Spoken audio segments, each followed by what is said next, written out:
ای خواجه چرا از این جهان بی خبری؟ روزان و شبان در طلب سیم و زری. سرمایه تو در این جهان یک کفن است، آن هم به گمان است که بری یا نبری. اولا السلام علیکم و رحمت الله و برکاته به کل بینندگان شبکه صدای امید لایف. خوش آمدین به این شبکه ما. راستی برادرای عزیز، یک واقعه در حیات خودم رخ داد که خواستم همه بحر شما قصه کنم، شما به خود یک چیزی را بگیرین. بسیار باور کنین ضرور است همین سخنها نه وقتش آمد که من همه بحرتان برسانم. یک روز یک بنیه رفتیم. حمام ها میگن بسیاری مرد ها میروند یک جای با جای گرم دارند، پریلکه میگن همجا شما پریلکه میدورن گرم میشوند و بعد در اومده آبازی میکنن. راستی همون خیلی جا رفتیم، داخل شدیم نگاه کردیم بسیاری جوان ها همین نشستند و یک مرد دیگه نشسته است، ریشش همین قدر سبز یا چون روش زیبا. بسیار سخن های تربیوی قصه ها گفته ایستاده بود. گفتم برادر جان یک چیز بپرسم؟ گفت بپرس. گفتم همه ریشه برای چی مانده ای؟ گشت گفت هیچ چی خیلی گپ زنی است. گفتم آخه بسیار ریش زیبا داری، حواسم کرد و از تو پرسیدم که همین برای چی گذاشتی؟ گفت ریش سنت رسول الله صلی الله علیه و سلم است، باید هر یک شخص با ریش باشه. گفتم ماشاءالله. گفتم فرض چیست؟ فرض پیش است یا اینکه سنت؟ گفت البته که فرض. گفتم که اگر فرض که پیش باشد چرا فرض ترک میکنی و از سنت سخن میکنی؟ یعنی که تایی تحپوش بود ترسیک بگیم، تا یک ترسیک بود نشسته بود و سخنهای تربیه و قصه ها کریسته بود، ریش امانده سنت از گفته است و فرض خود را ترک کرده است. باور کنین وقتی این سخن گفتم گریان شد.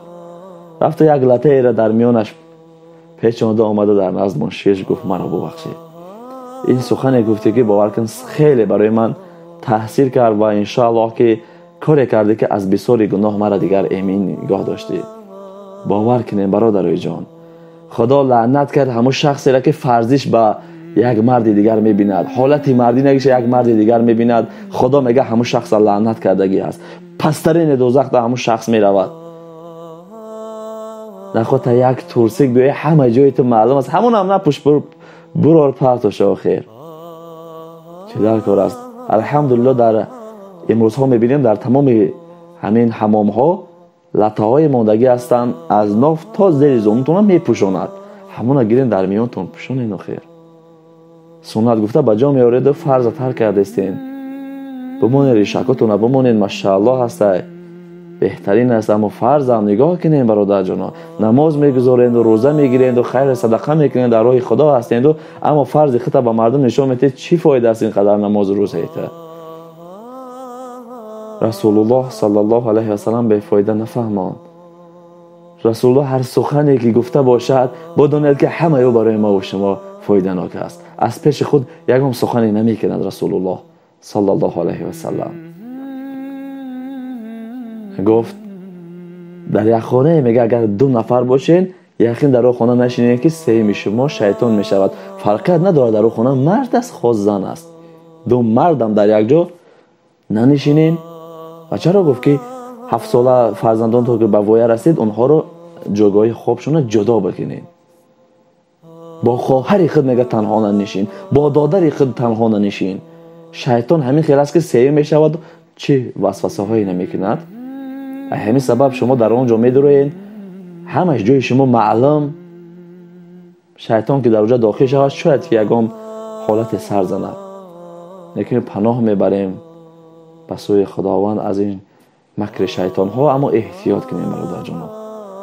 دوستان میدارم به خاطر خدا همین سخن را میگم که و اگر نه شما اگر چی کاری میکنید نمیکنید ضررش به من نمیرسد، ضررش به هیچ کس نمیرسد، ضررش به خودت میرسد که روز قیامت چی جواب میگی در نزد خدا که خدا فرض تپوشون گفت از زیر ناف تا زیر زانو فراموش نکنید. برای مردها فرض است حتما رو بپوشونین حالت خود را. یکی جوان‌هایی هستن که بروک‌های همین تنگ هم میپوشن، همه جاشون معلوم است، پیش قفا همه معلوم. ای بس شرم است، باور کنید ما مسلمان هستیم. خیلی یک راستی اگر همین مردهایی که همین لباسای تنگ هم میپوشن در همین تنشون اونجا خیدگی است، اگر با پیش یکون که از گذر کسی باشه نشسته باشه گردن خیلی نگاه کنه فکر میکنه کدام دختری گذشته است. باور کنید همین سبب میگه که مرد بیریش هم حکم زن را دارد. یعنی که مردی که بیریش باشه میگه با اول تنها ننشین، با اون مثال بسیار یک جا صحبت نکنین که یقینا سهم شما شیطان میشود. و الله علم عبدالله ابن عمرو یا که عبدالله ابن عمر خیر خدا دانا است، فراموش کردم کی بود، میگه در دهن همون در نشسته بود، یک جوانی دیگه بیریش از همون سو هم آمده است بود، میگه در حال میگه در خانه در اومد در قلب کرد. میگه او جوان گذشت در هوی کرد، میگه شاگرداش نگاهش داشتن، گفت استاد و چرا یک بار خستی و در قلب کردی؟ یک جوان گذشت و باز بر اومدی. گفت قسم به خدا از بالا یک فتنه آمده است بود. نگاه کنین، ترسید، همونقدر اعتقاد بر خدا داشت، همونقدر از خدا می ترسید، باز ترسید که شاید که شیطان همون فریب کنه و با همون مرد یکم حالت رخ دید. نگه ما و شما این روزها پروا نداریم، شیطان ناگهان نبیه برادر جونو، برادر تا دوست تا رفیق تا در خونه نشستین، شما میدونی از خودتون باوری دارین شیطان یکی میبیاید، شیطان یکی که اومد چنان فریبتون میدهد که بعد کار میشین، بعد هشتون در سرتون میذارد که او وقت دیرتون میشود. خواهش میکنم مردای عزیز، برادرای عزیز، همتون دوست میداریم، ما هم الحمدلله هر روز به همین بنیه ها میرویم، حمام ها میرویم برای سلامتی خود رو نگاه داشتن. هر یک کس باید که رود انشاءالله میرویم، خیلی میبینیم اونجا، باور کنین از روی همین خیلی دیگر نمیخواهم بیام. خودتون گناهگار نکنین، همین یک لطک گیرین در میانتون پیچونینه برین به حاضر بشینین و خیلی ضرر زیانی برای شما نمیرسد، برای فایده اتون میگویم. بعدن هر جا میگه پیش از قدم زدن پیشت رو نگاه کن، اول پیش از اون بنیه ها در آمدن نگاه کنید که در اونجا کدام شخصیت ها میدارد. میبینی همون یک شخصیت در همونجا میونش در لطه پیشوندگه بودن که ترس از خدا دارد و همون میونش در لطه را پیشونده است. تو هم بگوی می از خدا میترسه، بیام هم از خدا بترسم، خداوند دیرگیر و سختگیر است. هم بگی لطه را در میون پیشونو بدو رو بشین. بعد کی را میفورد؟ کی میفورد که همه حالت تر تماشا کنه؟ کی را میفورد؟ هیچ کس نمیفورد. باور کن بدیل هزار لعنت میکنم در همونجا. خدا میگم اول هدایتشون بکن، اگر همه بدونند و باز به همه احوال باشن، خدایا میگم همه را باز استغفر الله میکنم. راستی بسیار سختمون میرسد که میدونیم حالتهای خوشون، مثال در همونجا تا یک ترسه که میروند در همون دیگه جوشون میگه همه جوشون معلوم است و خیر، همه جوشون معلوم است. اولا خداوند هر یکی ما و شما رو برای صراط المستقیم هدایت کند. دعا در حق هم دیگر باشین. و کسی که برادراش هست، رفیقاش هست، سخن ما را که شنیدین شما هم حتما به آنها برسونین. خواه همین ثبت ما را میرسونین، خواه به دهن میرسونین که فلان برادر همین سخن نگفته، بیا برادر جان همین پوشونین. و خداوند کلی مردم مهاجر را نگهبان باشد، با سری بلند، با دستی پر از پدر و مادر و همسر و فرزندانشان بر بگرداند.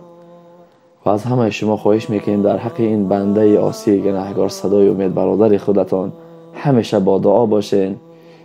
باور کنین چگونه بودن مرا خدا داند برای من بس است. و مردم هر چیزی که میگن پروایی ندارن. کسی میگه که تو دوز هستی، کسی میگه که تو حرام خور هستی، کسی میگه تو برای پول بیزنس میکنی، کسی میگه که تو تهمتگر هستی، کسی میگه که تو حرام خور هستی. پروایی ندارم. خدای من از هر یک کاری من آگاه است. خداوند یار مددگاری هر یکی ما و شما باشد. فی امان الله.